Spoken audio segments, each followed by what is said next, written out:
Aš tau juoką. Tu labai, taip, tu labai plačiai visada šypsaisi, tai aš pagalvoju, kad aš tau juoką panaudosiu. Labai tinka tikrai. Kaip yra sunku vienai būti ir su vaiku ir dar galvoti apie karjerą, nes tuo metu tai yra taip tamsu gyvenime, kad atrodo, kad man niekas nebegali padėti ir kad aš niekur negaliu kreiptis. Ir klausia, ką tu mėgsti daryti. Ir aš sakau, dirbti. Tai pagerina gyvenimo kokybę vienareikšmiškai. Ir jeigu aš to nedarysiu, tai mano vaikas tikėtina gyvens kitokiam pasauliu. Didžiausia dovana žmogui tai yra gebėjimas pamatyti kitose gėrį ir grožį. Toks gražus kelias buvo, aš važiavau ir galvoju, kai grįšiu atgal būtinai sustosiu. Šiaip būtinai nuvažiuoti prie Žalių ežerų. Vis dar pats tas gamtos grožis, kai tie lapai jau nusispalvino. Tai va, neoficialiai antrą kartą pas mus. Taip, taip, taip. Labai faina tave matyti. Labai džiaugiuosi.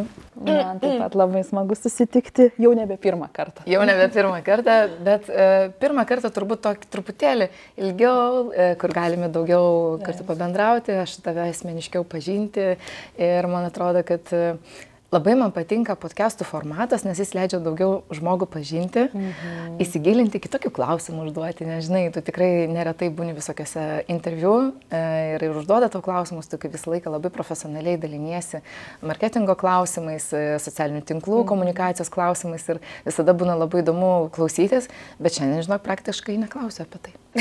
Tai nusimato įdomus pokalbis. Na, tikėkimės. Ir žinok, aš kai irgi ruošiausi mūsų pokalbį, pasakysiu tau atvirai, kad yra toks išskirtinumas, esi jauniausia kol kas mano pašnekovė, bet man buvo labai faina, pagalvojau apie tave dėl to, kad tau dabar yra 27, bet iš tavo komunikacijos aš labai matau, ant kiek galima tave jau pažinti, tai šis pokalbis bus turbūt toks taškų sudėjimas, gal varnelių. Tiesa, tiesa, tiesa, taip kaip įsivaizdavau, taip ir yra, žinai.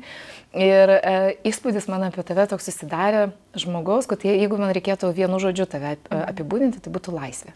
Geras. O kodėl? Dėl to, kad netgi kalbant iš tavo profesinės pusės, tu visą laiką kalbi apie laisvą komunikaciją, nesuvaržytą kažkokių taisyklių ir kažkokių, žinai, algoritmų ir panašių dalykų.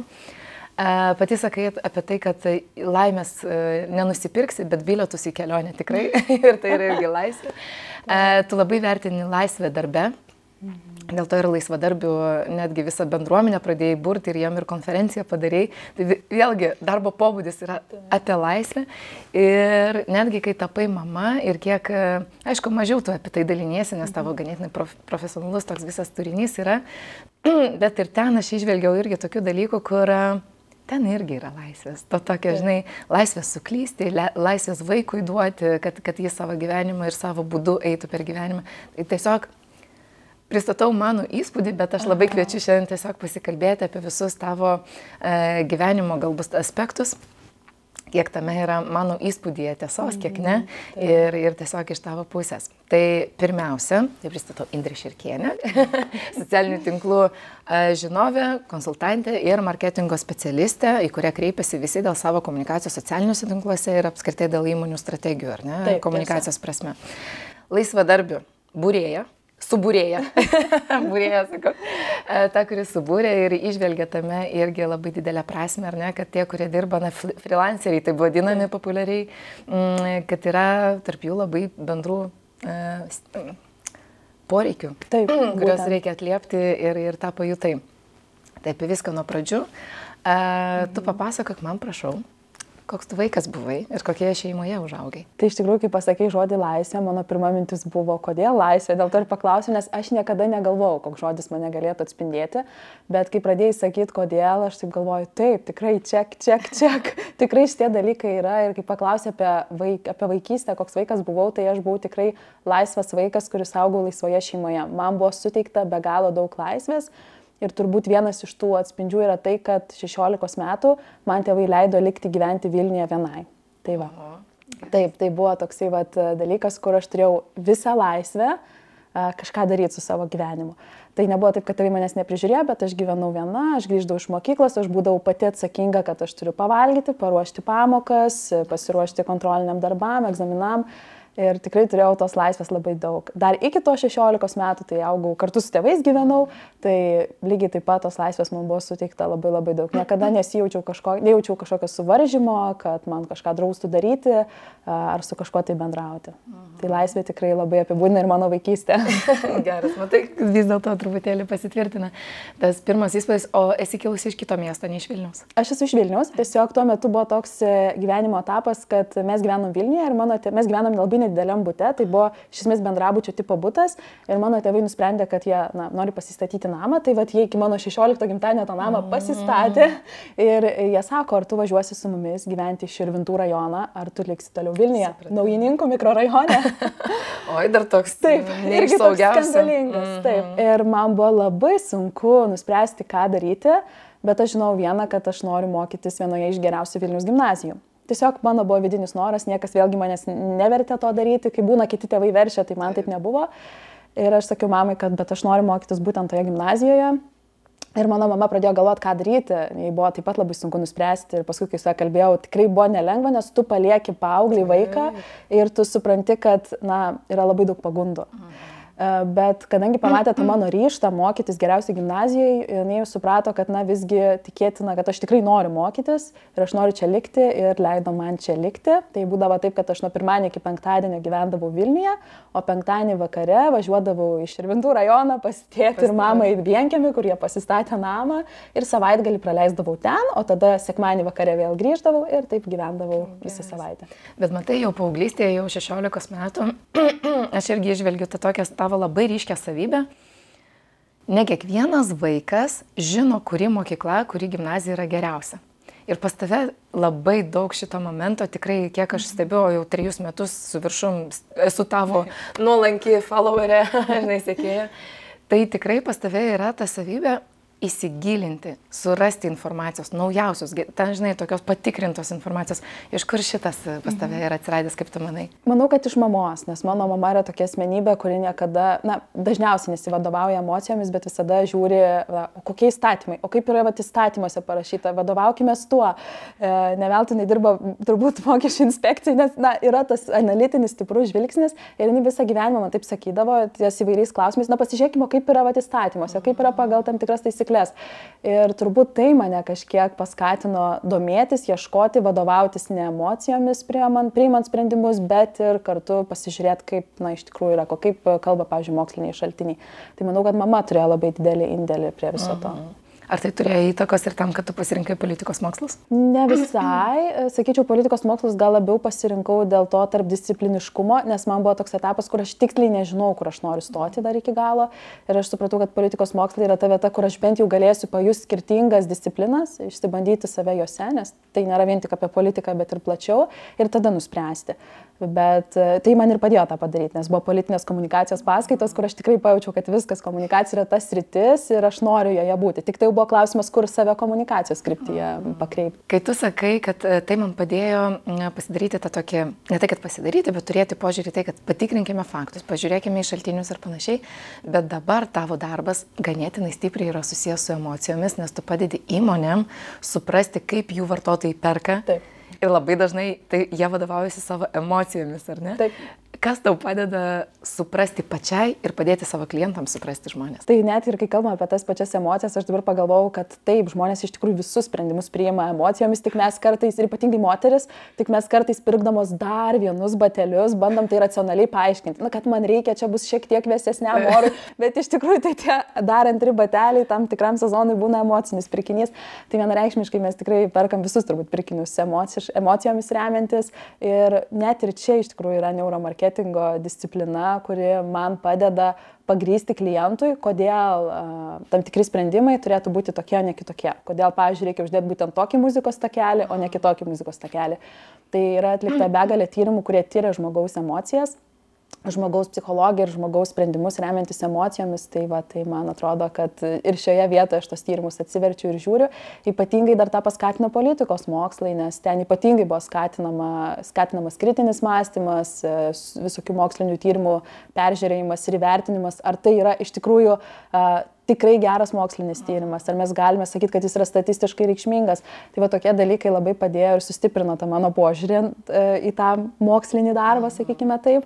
Na ir tai padeda ir dabar, kalbant ir apie tas pačias emocijas, kurios yra ištiriamos ir apie kurias yra irgi labai daug informacijos. Moksliniai faktai, argumentai, tokie, kurie yra moksliškai pagrįsti, emocijos Ir dar yra labai didelis toks svarbus, man atrodo, tavo labai dažnai minimas blokas vertybės, apie kurias tu kalbi, kurias labai yra svarbu paisyti savo komunikacijai, tam, kad jinai būtų atvira, girdima, paveiki.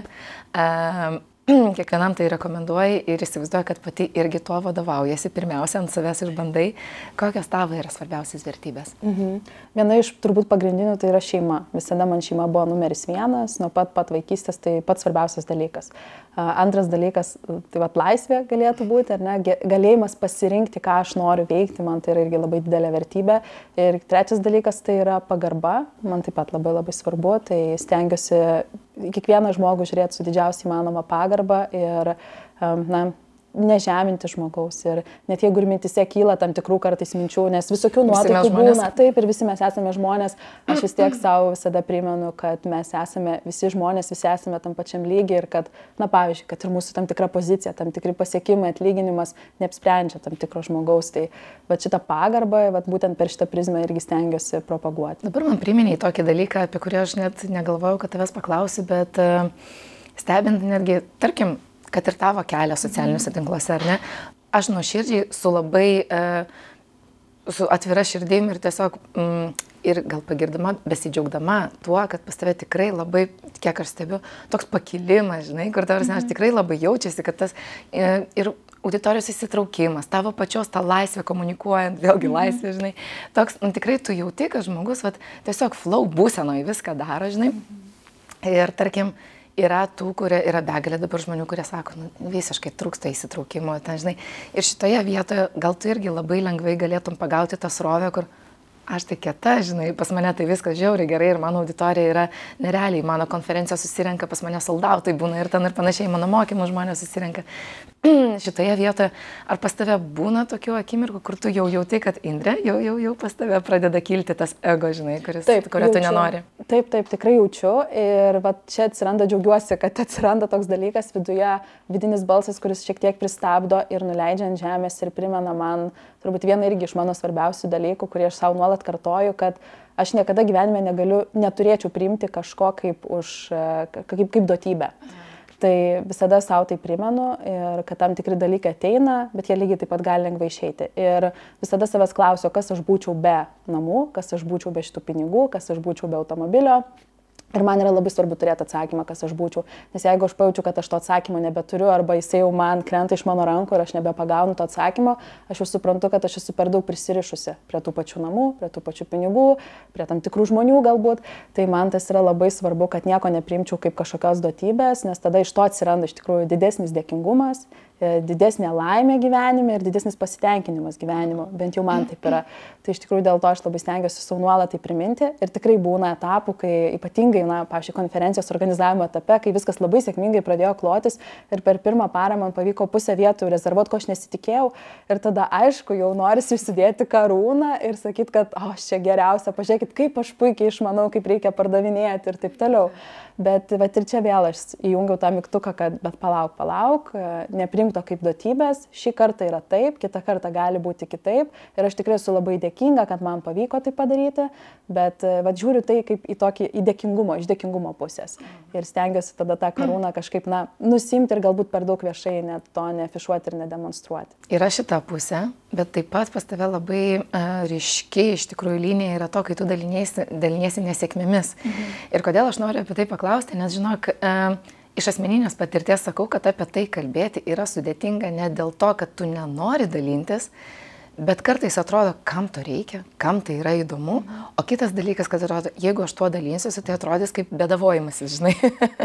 Bet pas tave yra labai natūralu, labai taip lengva, žinai, ir kur tu ir iš tikrųjų skaitai ir faina, kad parašė, žinai, nes ten kažkaip ir tokie visą laiką tu kažkokias išvadas iš to išsitrauki, žinai, kažkokias padarai ir dar atrandi dalyką, kurio gali pasidalinti, kad ir žmogus kartu su tavim išmoktų.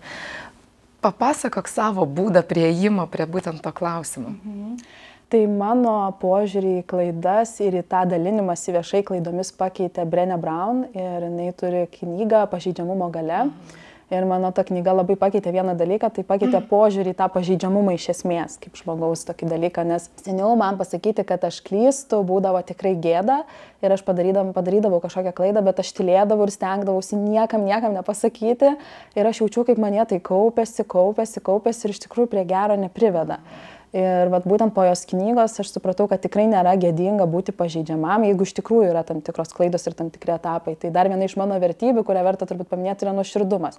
Ir kai aš kalbu apie tas klaidas, aš visada stengiuosi tą daryti nuoširdžiai, ne dėl to, kad ten, nežinau, užaugtų ryčas, išaugtų peržiūros ar ten, nežinau, gaučiau dėmesio kažkokio daugiau, nes aš tikiu, kad jeigu žmogus tą daro ne nuoširdžiai, o daro tik dėl tam tikro tikslo, materialaus, sakykim taip, tai tuomet žmonės tą pajaučia. Tikrai ilgoje perspektyvoje jie tą pajaučia, o aš tą darau tiesiog nuoširdžiai. Jeigu man tikrai būna kažkoks sunkus etapas, gali būti ir tokių etapų, kai aš iš karto nesidalinu, nes yra tų etapų, kur tau yra taip sunku, kad tu net negali kalbėti ir tau ašaros renkasi akise ir tada aš nekalbu. Bet kai praeina tas etapas ir šiek tiek susiguli tos mintis, aš pasidalinu, nes viena vertus tai ir mane kažkaip išlaisvina, kita vertus tai manau, kad parodo ir kitiem, kad mes visi esame žmonės ir mes visi galime klysti.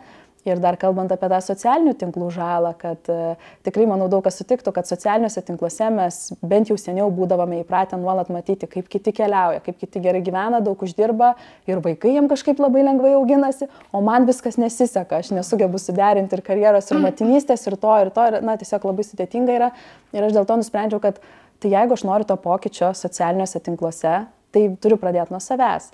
Ir kažkiek dalindamasi tais iššūkiais, tomis situacijomis, kurios galbūt kartais atrodo kaip klaida ir gal ir yra klaida, šiek tiek įnešu to kitokio požiūrį ir kitokio vėjų tos visus socialinius tinklus, kad neatrodytų taip, jog jau kiti tai čia gyvena kažkaip geriau ir jiem viskas puikiai klojasi. Kaip manai, kodėl tavo būdas taip skaniai sueina? Na, aš tiesiog netgi kito žodžio negaliu pavartoti, o kitų, tarkim, atrodo kaip toks, iš tikrųjų, skundimasis, visą laiką kažkoks negatyvumo tokio, dalinimas pas tave tikrai kažkuom yra kitaip. Tu pati turbūt jauti, ar ne?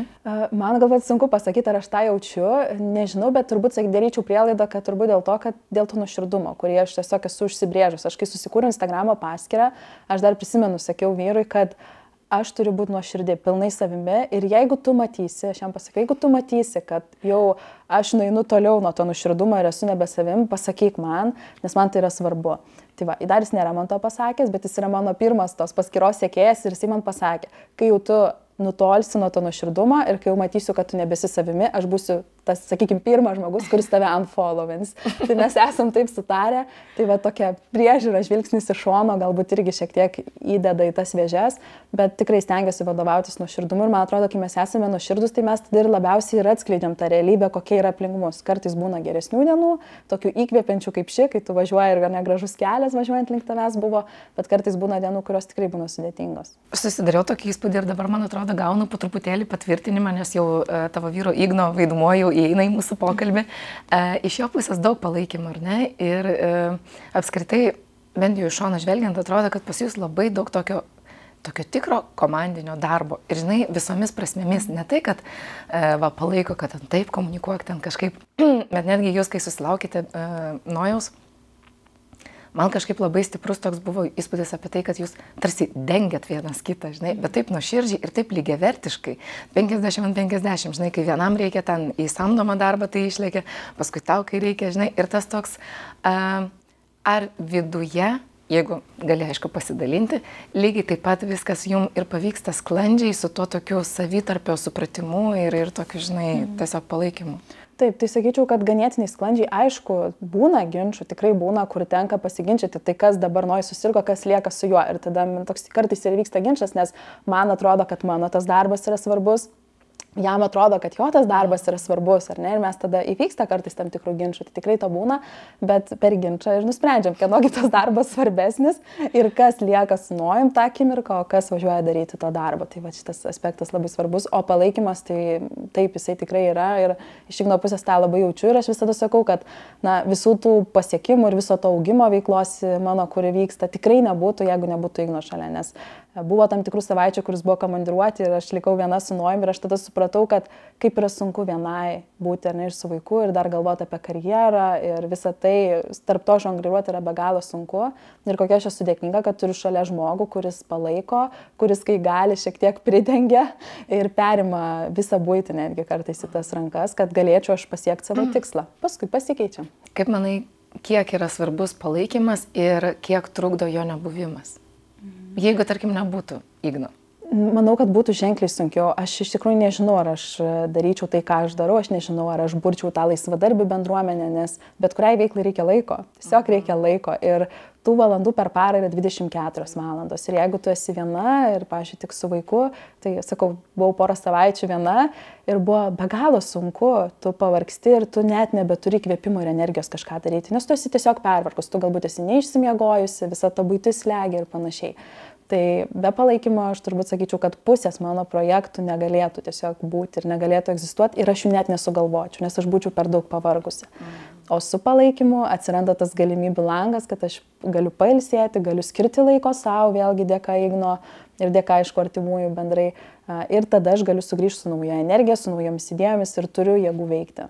Mes be kalbėdamas aš jau tiesiog pagalvoju apie 5 klausimus, kuriuos ir taip jau noriu užduoti, bet pratęsiant apie palaikymą, labai irgi tokį jaučiu, bet vėlgi pas tave to nuoširdumą ir jisai tiesiog yra juntamas, kad tau yra svarbu palaikyti savo auditoriją. Tu daliniesi tokiais, žinai, tais nešabloniškais kažkokiais palaikymo žodžiais, bet tiesiog tokį tikrai tame, nežinau, kas 5 gal tavo įrašas, žinai, jeigu ten šiaip viskas yra apie Instagramo funkcijas, žinai, tai vis tiek būna tas toks ir apie psichologinę sveikatą, ar ne, kad ir tos visos dienos, apskritai apie tą, būtent kaip ir tu sakei, socialinių tinklų įtaką mūsų ir mąstymui, gyvenimui ten ir panašiai, bet ir tuo pačiu tame kelyje, kai tu eini savo tikslų link, atrodo kaip ir netiesiogiai tavo darbas lyg ir čia ne visai tavo tema, bet tau yra svarbu tuo dalintis, taip? Taip, man yra labai svarbu, aš apskritai nuo vaikystės jaučiu labai didelį poreikį kažką duoti visuomeniai, bet turiu mintyje duoti tai nesukurti kažkokį verslą, nematerialaus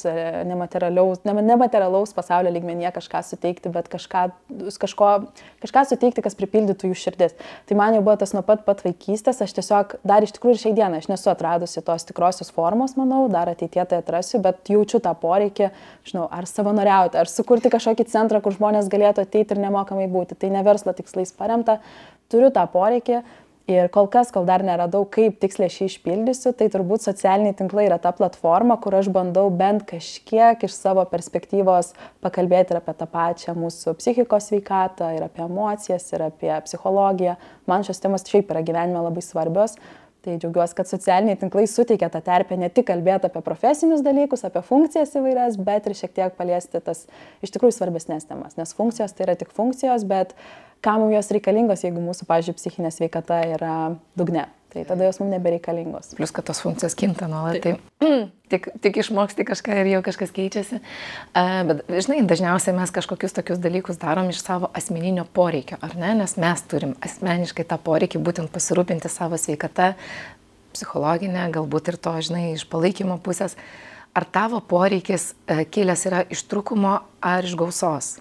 Bet galbūt buvo kažkoks įvykis gyvenime, kurį tu gali prisiminti ir nežinau, ar tu dėl to, kad esi pati tiek stipriai pripildyta to, žinai, kad gali ir nori su kitais dalintis, ar buvo kažkokia situacija gyvenime, kurią gali atsukti ir tau kažkada to trūko ir dabar tu supranti, kaip svarbu gauti. Turbūt vienas iš dalykų, kad iš gausos, sakyčiau, nes čia man labai prisimenu iškart Maslow piramidę, apie žmogaus poreikių piramidę, kad pirmiausia mums yra svarbu maistas, saugumas, būstas. Kai tu į tuos poreikius turi pereini į kitus šeimą, kai tu tai turi dar aukščiau eini ir tada ateini prie bendruomenės. Tai tiesiog, kadangi tam tikri poreikiai yra pilnai užpildyti ir jau juose aš jaučiuosi saugi, jau esu pakankama, man tada iš karto ateina noras kitą kažką patenkinti. Ne? Tai tas pas visus žmonės, manau, ateina kažkuriam taške tas poreikis suteikti kažką visuomeniai, suburti galbūt kažkokią bendruomenę, kažką joje daryti. Tai manau, kad tiesiog iki to priaugau natūraliai, bet žiūrint iš tos, sakykime, vaikystės perspektyvos, kadangi irgi tuo metu jaučiau tą poreikį, tai manau vėlgi remiamės į tai, kad vaikystė mano buvo pakankamai gera, tai vėlgi mano pagrindiniai esminiai poreikiai buvo pripildyti, aš turėjau maisto, aš turėjau kur gyventi, tėvai mane myli ir mylėjo Tai vėlgi aš tada viską turėdama, tiesiog irgi galvodavau, ką aš galiu dar padaryti papildomą, gal aš galiu mokyklą inicijuoti kažkokį, tai nežinau, kažkokią savanorystę surengti, arba koncertą, arba renginį. Tai vat, tokie dalykai ateina iš to, kad tikriausiai būna patenkinti tie pirmieji poreikiai.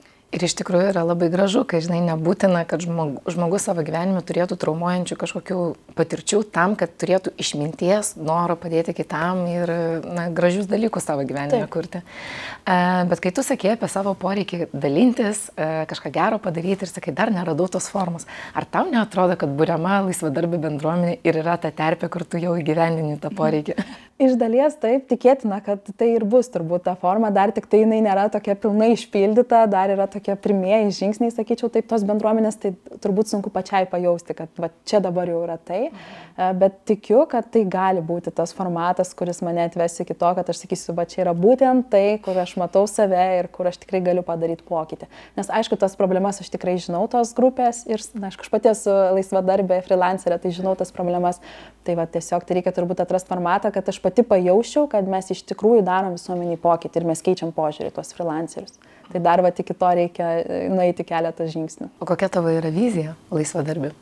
Tas visus bendruomenės. Jo, mano vizija iš esmės yra, kad mes tiesiog visi galėtume bendrauti apie mūsų supančias problemas, bet tuo pačiu, kad mes kartu per savo elgesį, per savo išmanymą, kaip vystyti tą freelancerio solo verslo veiklą, keistume ir visuomenės požiūrį, nes ką aš pastebėjau ir pati bendraudama su tam tikrais potencialiais klientais ir kiti laisvadarbiai tą pastebi, kad vis dar yra galvojama, kad freelanceris tai tas žmogus, kuris padarys pigiai, greitai, efektyviai, kokybiškai. Per naktį. Ir per naktį, taip. Ir kai jau agentūrai pritrūksta laiko, tai jau rašom tada freelanceriui, nes jau jisai tai padarys greitai ir svarbiausia pigiai. Tai tas poreikis tikrai tą požiūrį keisti yra ir tai reikia dabar turbūt atrasti reikiamų tam formatų. Vėl grįžtu prie poreikių. Labai man įsiminė ir labai patiko tavo įrašas apie poreikių išsigryninimą ir išsiaiškinimą, kaip kryptingai, tikslingai tu tą dalyką darai. Nes aš irgi patyriau tą dalyką, kad tas, kas klausia, tas ir gauna atsakymus. Žinai, tai reikia būtinai klausti, išdrįsti ir tie atsakymai tikrai ateina. Bet tai yra gebėjimas, žinai, išgirsti, ta prasme, tą patį atsakymą ir tam tikrus žodžius konkrečius, kurie tau padėtų toj pačioj komunikacijai, ar ne? Ar gali savo būdą atskleisti, jeigu galima? Čia kaip aš išsigryninu tam tikrus žodžius, kuriuos naudoju, ar ne? Tai iš tikrųjų siunčiu anketas klientam, kolegom buvusiem, anoniminės anketas, kur prašau užpildyti ir apibūdinti mane. Tai vėlgi, ir kokiu žodžiu mane apibūdintų ir kokia spalva, su kokia spalva aš jiem asocijuojuosi. Tai čia vienas iš tų būdų, tai yra pasiklausyti, ką kiti kalba apie mane ir kaip jie mane mato ir tiesiog įsiklausyti. Tai labai svarbu yra ne tiesiog susirinkti tos duomenys, bet įsiklausyti. Ir aišku, pati stengiuosi save analizuoti, stebėti savo elgesį, stebėti savo mintis. Tai irgi šiek tiek atneša tų tokių atsakymų, kokius žodžius aš galėčiau parinkti, kalbant apie save. Tai man atrodo labai svarbu yra aš ir tada aplinka. Nes aš įsivaizduoju, žinai, kai žmogus pradeda komunikuoti ir kažkokius dalykus daryti, galbūt jisai turi nuoširdumą, galbūt jis turi to noro ir padėti, ir atliepti, ir visą kitą, bet vis tiek tie komunikaciniai įgūdžiai, dar jeigu jie būna pačioje pradžioje, yra sudėtinga tiek visko apgalvoti, tu atrodo, jau yra iššūkis tekstą parašyti, jau yra iššūkis nusifilmuoti, žinai, ir tada dar turėti omenyje, kad tu turi tam tikrų būdų atliepti poreikį, pavartoti tam tikrus žodžius ten ir panašiai. Gal nuraminant žmonės tuo klausimu turi kažkokį patarimą? Taip, tai prieš turbūt kokius 5 metus ir aš to negalėjau padaryti, turbūt turėčiau pasakyti taip, kad tai ateina iš praktikos. Mes turbūt negimstame mokėdami kažko padaryti tobulai, bet darydami kiekvieną dieną iš dienos mes vis tą geriau padarysime dalyką, kurį mes darome. Tai lygiai tas pats ir su komunikacija, kai aš prieš 7 metus pradėjau dirbti su socialiniais tinklais. Na, jeigu aš pasižiūrėčiau šiandien, tai man būtų gėda. Man gėda būtų rodyti tos įrašus su konkursus, kuriuos aš keldavau. Bet tuo metu tai buvo mano tas 1%, kurį aš darydavau kiekvieną dieną, kad šiandien būčiau tokia, kokia esu.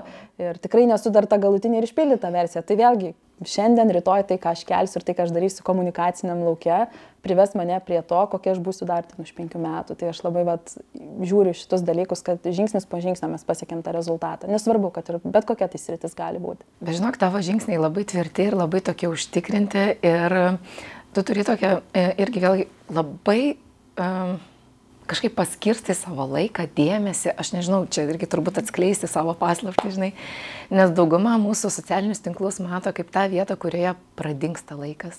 Arba kur, pavyzdžiui, labai yra sudėtinga nenuklysti į kažkokį turinį, kuris nėra tau kažkoks ypatingai naudingas, nors aš, pavyzdžiui, labai pasisakau už tai, kad kartais taip, ypatingai kai esi mažo vaiko mama, kartais fainai yra paskrolinti, tiesiog bukai, žinai, ir kiekvieną sekundę iš savęs nespausti, tai, žinai, sulčių, pačių ten kokybiškiausių.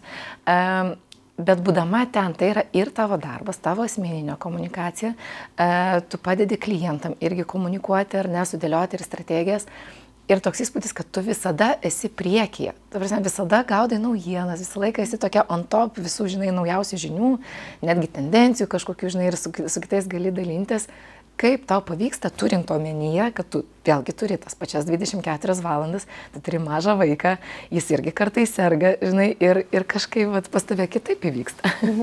Taip, tai, čia turiu labai daug tokių ir laiko valdymo, ir tam tikrų įpročių susiformavusių. Tai vienas iš dalykų, kuris man labai padėjo suvaldyti tą skrolinimą besaikį, dažniausiai padeda. Turbūt turėčiau taip sakyti, nes tikrai būna tokių etapų, kai aš vakare atsisėdu ir sakau, paskrolinsiu 15 minučių TikToką, nes iš ten ateina visos tendencijos, ten aš semiuosi labai daug.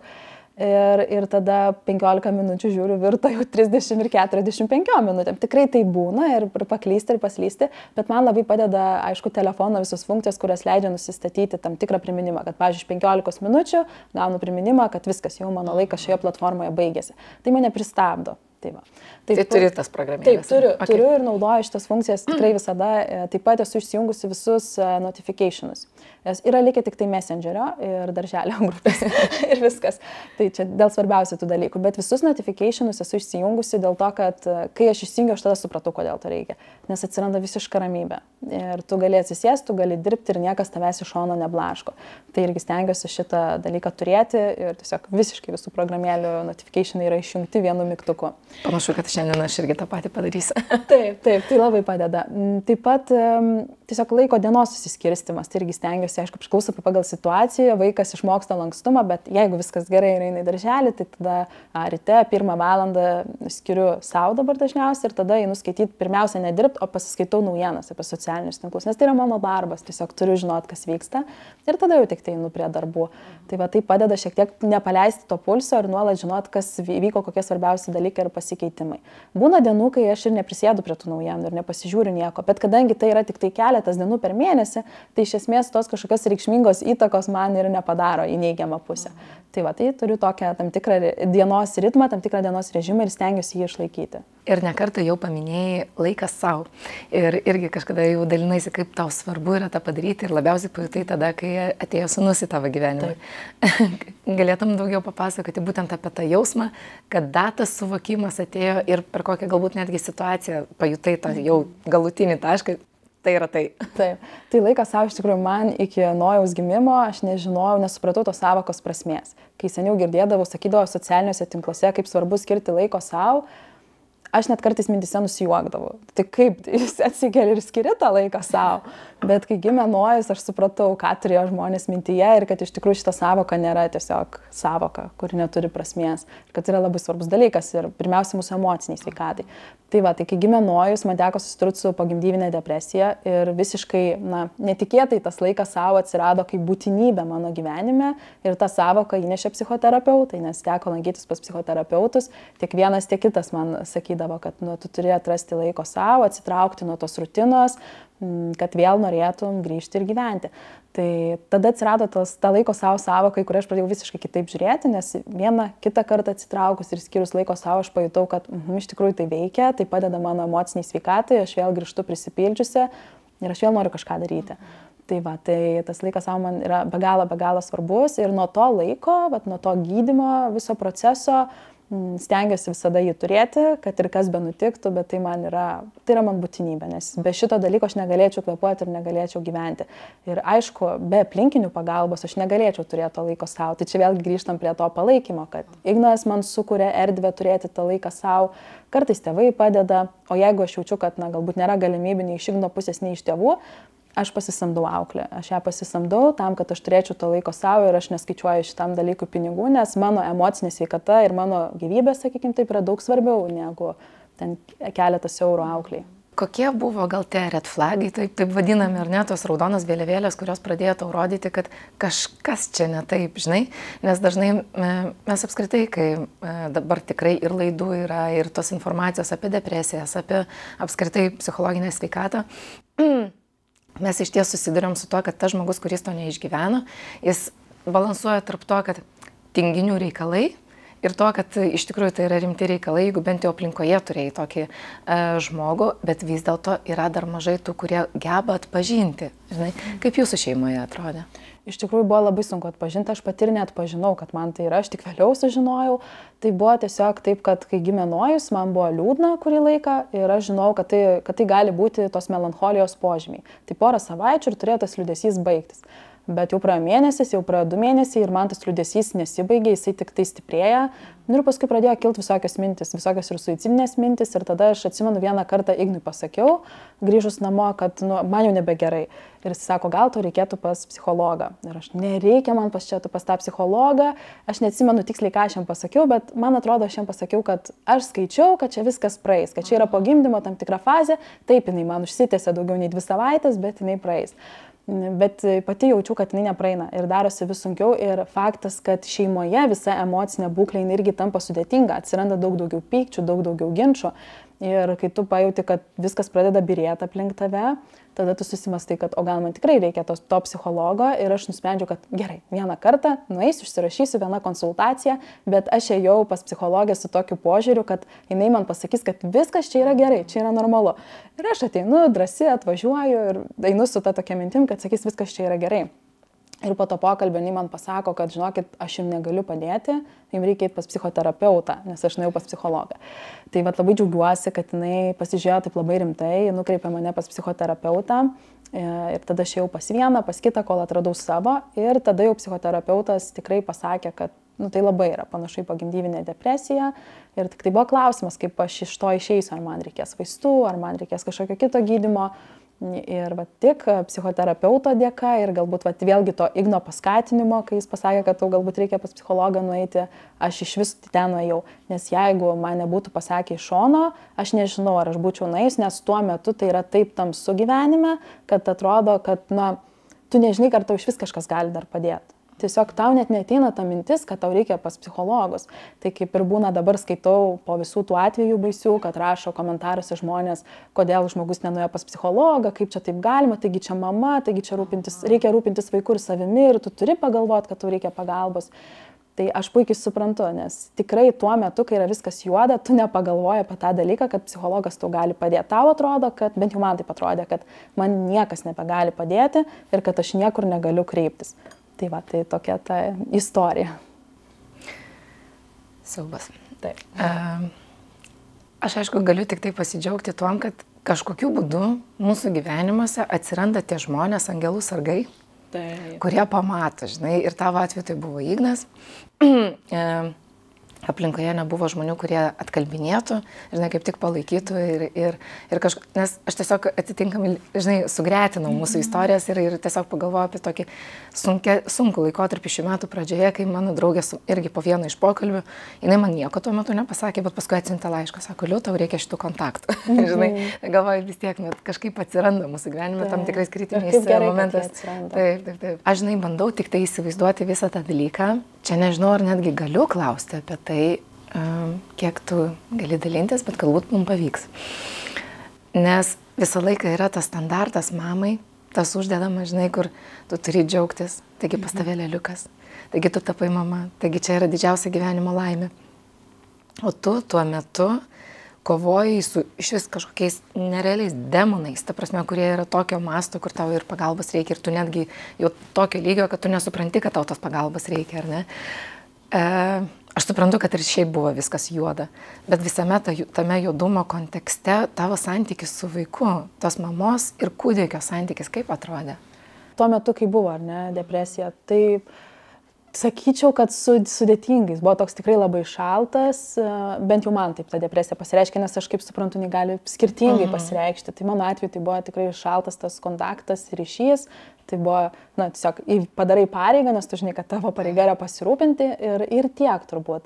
Ir toks visas tas buvimas kartu jis būdavo iš pareigos. Aš žinau, kad man reikia pasirūpinti, pamaitinti, pakeisti sauskelnes, aš tą padarydavau ir laukdavau kuo greičiau, kad ateitų naktis. Dar žinodavau, kad reikia edukuoti. Tai taip, aš jam nuo pat gimimo skaitydavau baltai juodas knygelės, bet vėlgi noriu pasakyti, kad tas skaitimas jisai buvo tik dėl to, kad aš skaičiau ir žinau ir mačiau, kad kitos taip daro ir taip reikia. Bet tai nebuvo iš tos tokios meilės, iš to tikro noro eiti ir dabar skaityti tą knygutę. Tai tikrai tas laikas jisai buvo toks, kur tu lauki, kad greičiau praeitų diena ir kad greičiau ateitų naktis. Ir taip, lauki ir nežinai, ko tu sulauksi. Iš tikrųjų, tai dabar kai pagalvoju, ko aš ten laukdavau tos nakties, nežinau, nes ir naktį geriau nebūdavo. Na taip, tu vis tiek jau budį tą antrą pamainą. Taip, bet kažkiek gal ramiau atrodo būdavo. Tai va, ir lauki, kol galiausiai atsimuši į sieną ir supranti, kad reikia pagalbos arba kažką daryti. Ir tavo atveju psichoterapeuto rekomendacija buvo grįžimas į darbus. Viena iš rekomendacijų, šiaip iš tikrųjų tai skambėjo taip, kad tiesiog turiu atrasti dienoj laiko tam, ką aš labai mėgstu daryti. Ir klausė, ką tu mėgsti daryti. Ir aš sakau, dirbti. Jinai labai nusijuokė tuo metu, aišku, tiesiog sako, įdomus atsakymas, nes tikrai ne visi turbūt mėgsta dirbti, o aš tikrai labai mėgstu savo darbą. Ir mes tada pasitarusios nusprendėm, kad valandą per dieną aš tiesiog grįšiu prie darbų. Tai pradžiai buvo mano tie darbai tiesiog valandą per dieną, aš grįšiu, aš pasižiūrėsiu, kokios yra naujienos socialiniuose tinkluose. Tai nebuvo tiesioginis darbas, bet tiesiog jau kažkur nukreiptas mintis. Ir paskui jau visiškai netikėtai, po savaitės, kaip tik prisimenu, skambina man buvusi mano klientė, su kuria aš atsisveikinau prieš išeinant į tas atostogas. Ir jinai man sako, Indrė, žinau, kad tavo vaikučių dar tik porą mėnesių, bet gal tu norėtum grįžti. Ir aš sėdžiu automobilį ir aš nesuprantu, kaip taip įvyko. Mes ką tik pakalbėjom su psichoterapeute, kad man kaip ir būtų verta grįžti bent šiek tiek į tos darbus ir man skambina mano buvusi klientė. Ir jinai dar net neišgirdus mano atsakymą sako, aš suprantu, aš irgi turiu mažą vaikutį, tikrai gali būti sudėtinga, bet mes galim sutarti mažesnį darbų krūvį. Ir aš tiesiog vėl negaliu nieko atsakyti ir aš jaučiu, kaip jinai bando mane įkalbinėti, aš dar net nespėjau pasakyti taip, nors jau mano mintise buvo taip. Tik paimk. Taip. Ir aš jai tada sakau, tikrai sutinku, kaip tik man dabar to labai reikia. Ir tada mes pradėjom vėl dirbti kartu, mažesnių krūvių, jinai buvo tikrai labai supratinga ir kaip jau ir pirmo pokalbio metu pasakė, kad yra pati mama, tai iš jos tas labai jautėsi. Tai susidėlioja dalykai iš tikrųjų, ar ne? Taip, viskas susidėlioja geriausiai mano būdu. Savo poreikį kažkokį ištransliuoja į visatą ir tikrai žiūri, kad kažkokiais tokiais mistiniais ganėtinai būdais kartais susiklosto. Tikrai taip, aš nesitikėjau, nes dar galiu pasakyti prieš istoriją, ta klientė, žinau, kad kaip ir kita buvo susiradusi kandidatė, merginos, su kuria dirbo, tai tikrai nesitikėjau, mažiausiai tikėjausi, kad jinai man paskambins, bet matyt, tai buvo lemta ir tai buvo mano toks tramplynas, iš tikrųjų pats svarbiausias tuo metu tramplynas, kuris leido grįžti prie to darbo, kuris man ir buvo tuo metu laikas savo. Dabar jau šiek tiek pasikeitė ta laiko savo savoka, bet tuo metu laikas savo man buvo tiesiog atsisėsti, padirbti, nukreipti mintis. Norėjau kitko klausti, bet apie tą laiko savo formą, kaip jinai pasikeitė. Tai iš tikrųjų labai pasikeitė. Tai jeigu seniau, kaip ir sakiau, tą laiko savo net nesureikšmindavau, visada buvo visas mano laikas man. Tai dabar, kol gydžiausi depresiją, tai tas laikas man buvo darbas, toks vat irgi buvo etapas. Dabar, kai jau viskas praėjo ir tikrai jau ir Nojus išėjo į darželį, visiškai vėl kitoks ritmas atsirado, tai jau laikas savo yra toks, kokį aš ir įsivaizduočiau, kad turėtų būti. Tai, nežinau, pavyzdžiui, dabar tikrai medituoju nemažai, arba kokią mankštą pasidarau, arba į sportą nueinu, tai toks mano laikas savo. Kartais aš tiesiog išvažiuoju į kavinę, atsigeriu kavos. Nereikia kažkokių įspūdingų iš tikrųjų dalykų. Kartais aš pasileidžiu muziką ir šoku namuose, būna net ir taip. Tiesiog tokį tarpelį, ar ne? Taip, ir tai mano laikas savo, kuris nėra apie darbą, nėra apie šeimą. Tai yra apie mane. Tai taip dabar aš jau jį matau. Kaip manai, kas padėtų moterim, gal nežinau, susivokti ir rasti būdą skirti laiko savo, nes iš tikrųjų mes girdime, kaip tai yra svarbu. Aš asmeniškai irgi kiekvieną kartą skatinu moteris ir, žinai, vienas svarbiausių mano tai yra padaryk tai dėl savęs. Ir visgi būna daug moterų, kurios arba, žinai, dar nejaučia, arba nežino, kaip ištaikyti, kažkaip, žinai, savo tą poreikį truputėlį aukščiau kitų poreikio iškelti. Gal iš tavo pusės būtų patarimas, kaip padaryti? Šiaip labai geras pastebėjimas, nes aš irgi pradėjau galvoti apie moteris, kurios yra aplinkoje ir pastebėjau, kad didžioji dalis visgi labai dažnai kitus iškelia, o save kažkur palieka. Ir man tas irgi buvo kurį laiką, kad parašydavo žmonės, padaryti ten kažkokį darbelį ir aš puldavau daryti. O tada ta mano rytinė meditacija, vėliau. Ir taip aš ir nebepadarydavau tos meditacijos. Ir paskui aš supratau per vieną tylos stovyklą, kad čia yra mano esminė klaida, kad jeigu aš nepasirūpinsiu savimi, kad ir dienos pradžioje, ir tiesiog tai aš negalėsiu tinkamai pasirūpinti ir kitais.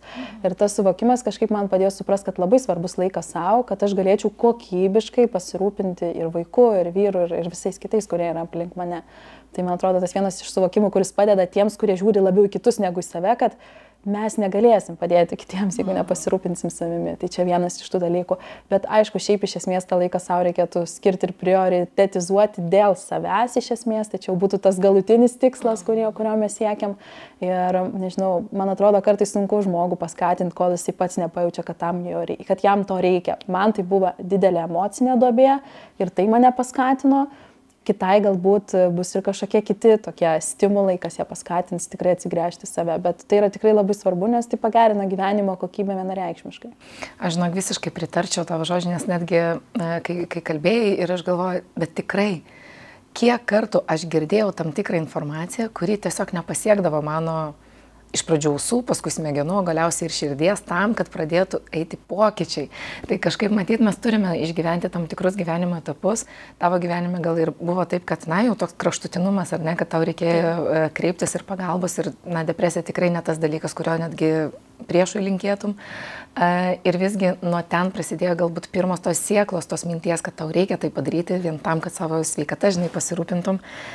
Bet turbūt yra tas dalykas, kad girdi, daug kas to dalinasi, iš savo patirties irgi sakau, bet nesuklikina, žinai, ir paskui ateina kažkoks etapas, atrodo lyg ir viskas taip pat, bet va tada jau pradedi girdėti dalykus. Visiškai sutinku, tiesiog žmogus turi būti turbūt pasiruošęs priimti tą informaciją.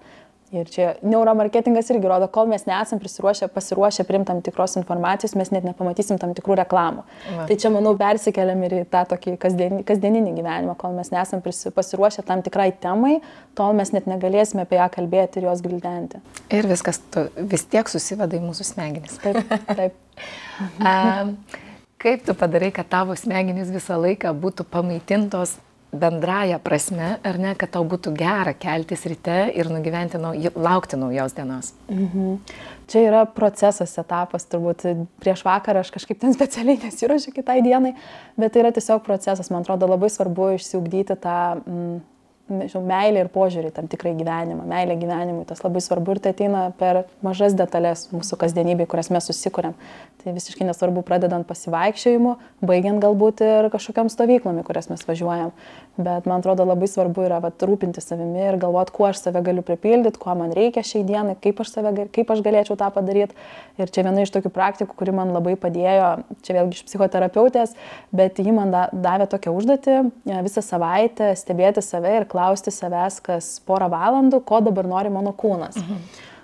Ir man pradžioj buvo keista, bet aš nusistačiau priminimus ir aš kas tas porą valandų vis gaudau priminimą ir pasižiūrėdavau, kogi nori mano tas kūnas. Ir jeigu man seniau atrodydavo, kad jis nori kažko labai daug, naujos suknelės nori, jis dabar labai norėtų atostogų Tailande. Tai iš tikrųjų, kai aš pradėjau tą praktiką taikyti, aš supratau, kad jam tiesiog kartais reikia atsigerti šalto vandens, ištiesti kojas. Ir tada aš supratau, kad iš tokių smulkmenų, kai mes patenkinam tą savo vidinį poreikį, kuris kartais gali būti labai labai paprastas, susideda ir visa ta bendra mūsų gyvenimo kokybė, kur mes esame mažiau irzlios, mažiau to pykčio galbūt yra vidinio.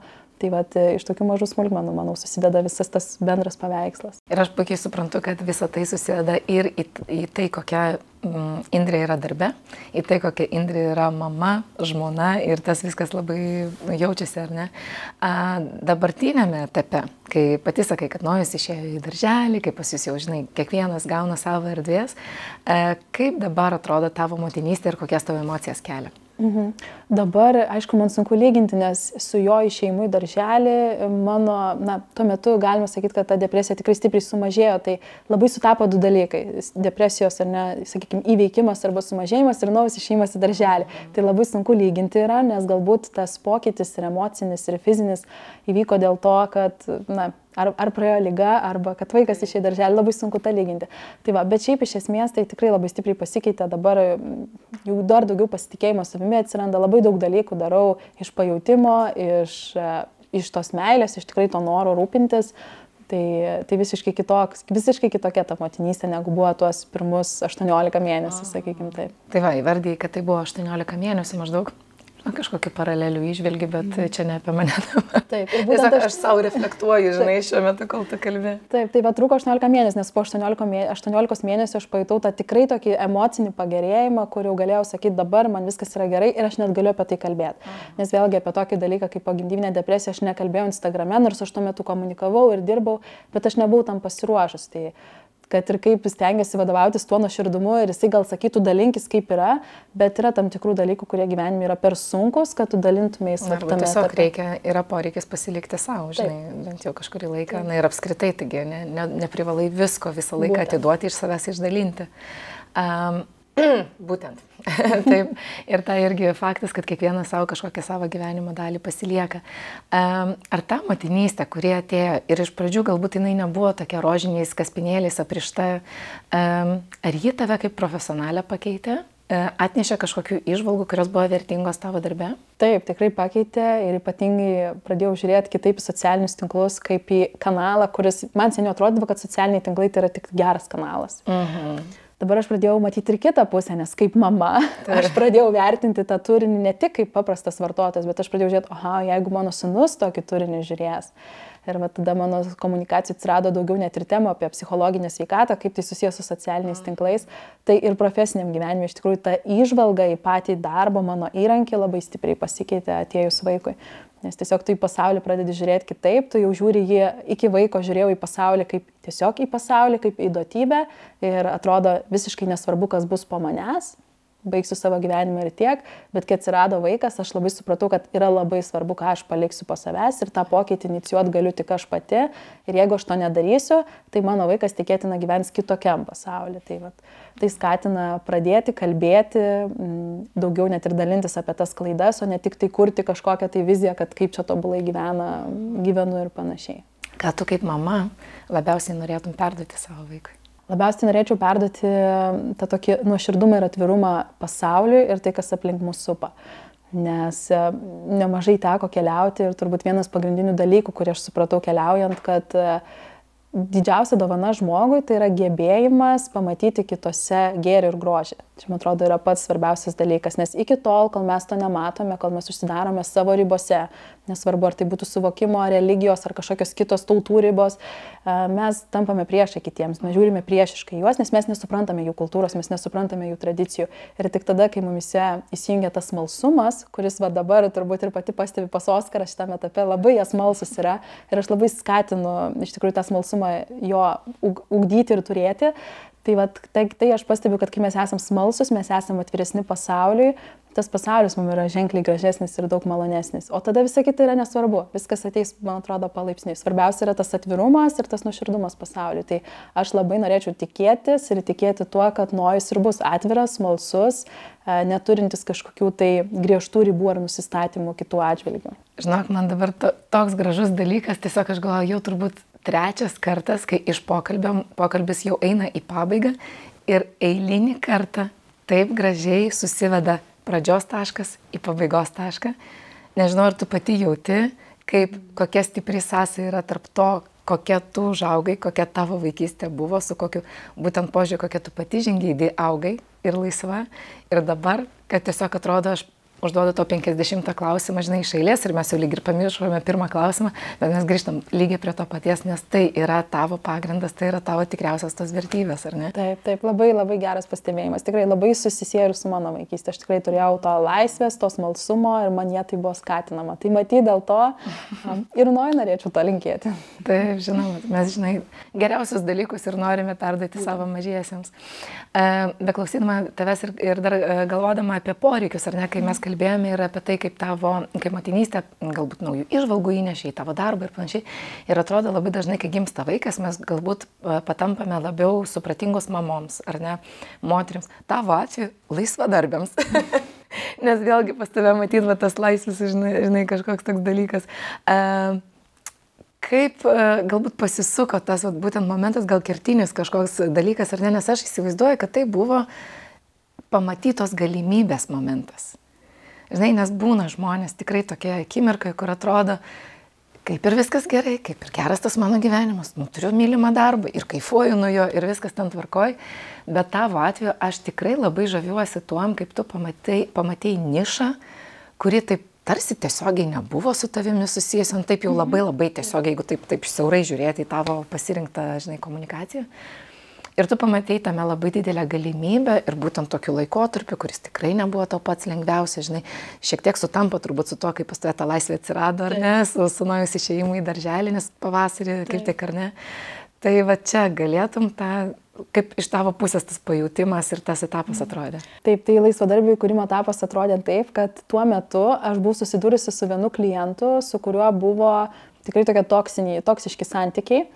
Ir kaip tik mano aplinkoje dar porą kitų mano draugų laisvadarbių irgi susidūrė su klientais, kur buvo toksiški santykiai. Ir mes pradėjom kalbėtis, pas mane tokia situacija, pas jie tokia situacija, pas jie dar trečia. Ir tos įžvalgos iš šono labai padėjo ir man, ir jom priimti tam tikrus sprendimus. Aišku, atsisveikinti su tais klientais, rūpinantis savo emocinę sveikatą. Tai kartais to padrąsinimo reikėjo. Ir tame kontekste man gimė ta mintis, o tai jeigu mūsų būtų daugiau ir mes tiesiog platesniu mastu galėtume kalbėti apie tas problemas ir padėti vieni kitiems mėgautis tą laisvadarbystę. Nes tam, kad mes ją mėgautumėmės, jinai turi būti maloni. Taip.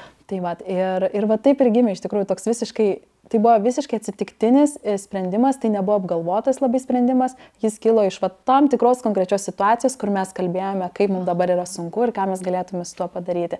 Ir priėjom išvados iš esmės tada kartu, kad laisvadarbystės visą sėkmę ir tą kelionės malonumą nulėmėm tik mes patys. Pasakom, patys esam savo bosai, ne? Tai lygiai taip pat viskas, tas sprendimas priklauso nuo mūsų, kiek mums ta laisvadarbystė bus maloni, sunki, lengva, priklauso tik tai nuo mūsų ir nuo mūsų sprendimų. Tai taip vieną kitą padrąsinom atsisakyti tų klientų ir tada atėjo dar daugiau tos laisvės ir dar daugiau pasimėgavimo. Ir gimė mintis suburti bendruomenę.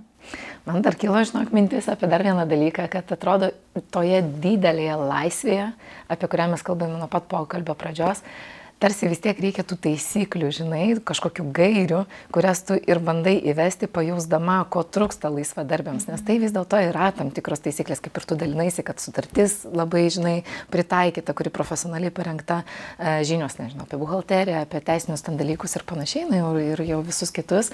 Tai kiek gyvenime mums vis dėlto reikia taisyklių ir gairių visos didelės siekiamos laisvės kontekste? Gal čia galima, šiaip atsakymą nežinau, bet gal galima remtis į tą 80-20 taisyklę, ar ne? Kad turbūt 20 turėtų būti taisyklių, vis tiek kažkokių turėtų būti ribų. Ir 80% laisvės. Apskritai, man atrodo, kai kalbam apie laisvę, kas tai yra, man tai atrodo labai svarbu, kad ta mūsų laisvė neperžengtų kitų žmonių laisvės. Tai čia mano visada laisvės apibrėžimas tuo yra, aš esu laisva, taip, ir aš labai vertinu laisvę, bet kai jau aš liečiu kito žmogaus laisvę į tam tikrą dalyką ir jeigu aš peržengiu tą ribą, tai jau viskas, čia mano laisvė turi baigtis. Tai labai to vadovaujasi, tai vienareikšmiškai tai irgi parodo, kad yra kažkokios ribos, yra kažkokios taisyklės. Tai galbūt, ar ne, ta tokia formulė galėtų tai apibrėžti, bet šiaip turbūt sudėtinga rasti atsakymą ir kiekvienam žmogui individualiai, nes yra žmonių, pastebėjau, kuriem reikia kuo daugiau taisyklių, nes jie tada gali veikti, jie žino, ką jam daryti ir žingsnis po žingsnio. Bet yra žmonių, kurie net ir komunikacijos procese jie veikia iš pajautimo ir tai jam atneša geriausius rezultatus.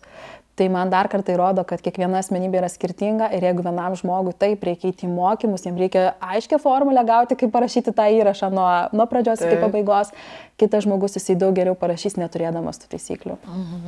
Žinok, netgi kai pasidalinai, tai pagalvojau, kad tavo pasidalinimas ir pati mintis, požiūris į laisvę, netgi auginant vaikus yra labai toks labai fainas, labai gražus, kaip vaikui paaiškinti, kiek jisai gali būti laisvas, nes vis dėlto mes gyvename sociume, ar ne?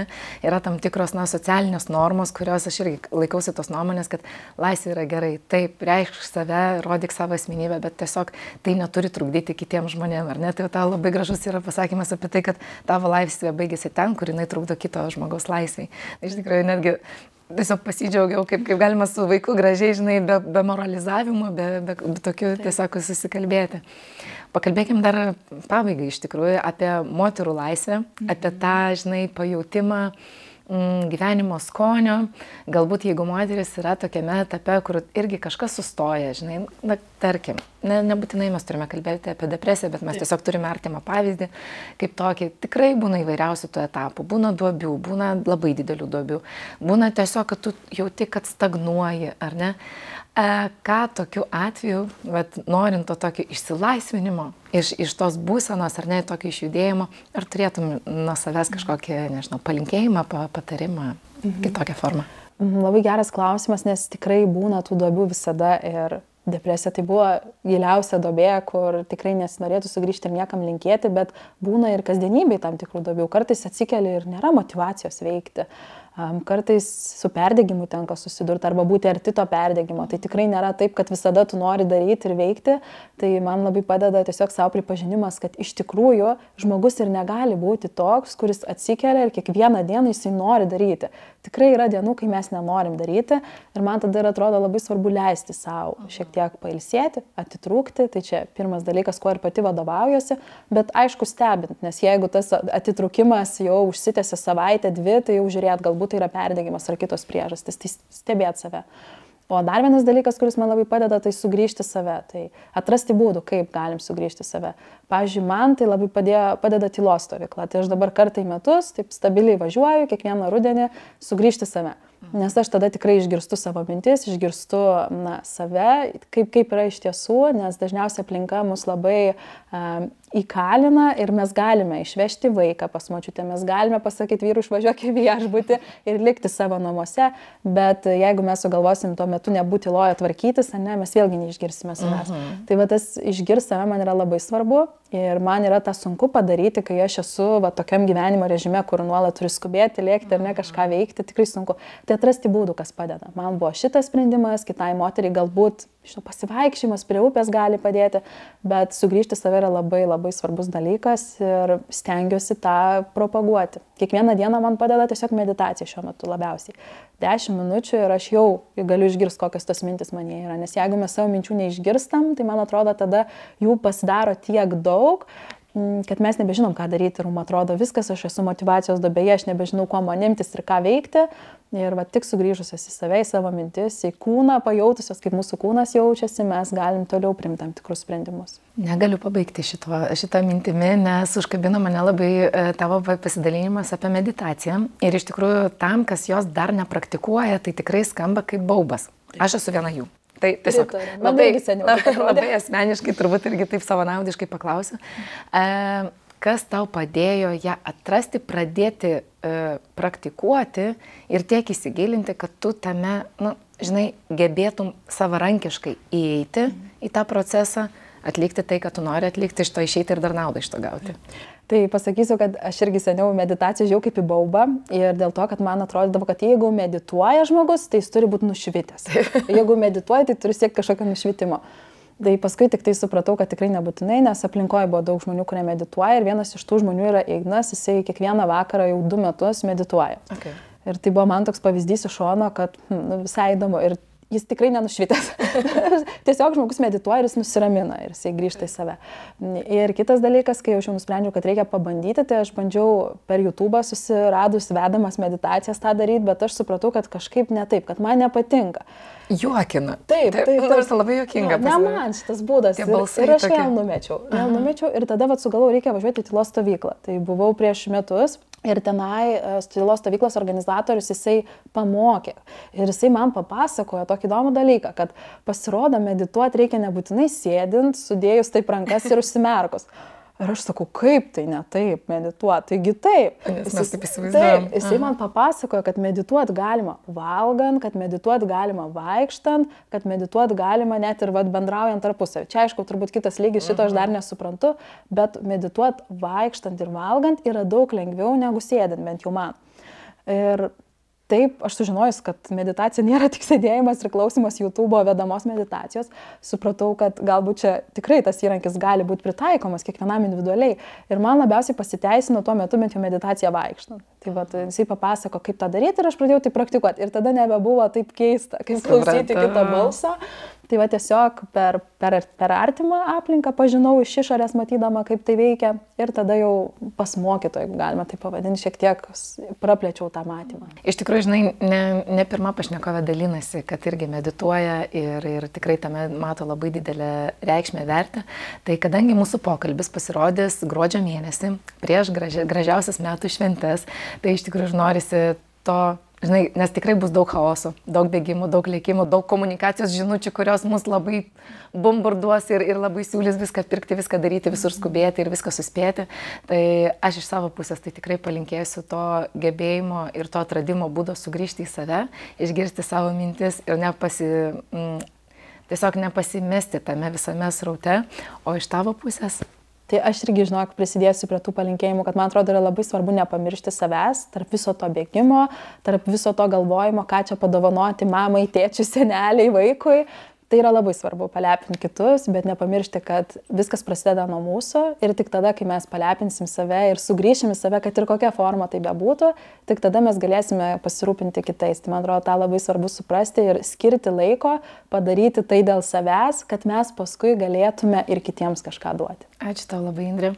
Ačiū tau. Labai jauna, labai išmintinga ir labai pradinga mergina, moteris, kuri tikrai šiandien iš tavęs išgirdau begalę tikrai labai gražių, šviesių minčių, kurios aš tikiu, kad įkvėps ne vieną moterį ir tikrai parodys dar naujų požiūrio kampų, kaip ir tu savo atradai. Ir ačiū labai, kad pasidalinai savo atradimais naujais, nes jie tikrai, matai, aš irgi jau sėdėsiu, kai klausysiu mūsų pokalbę, konspektuosiuosi ir dėsiuosi. Tai ačiū tau dar kartą. Ačiū tau labai.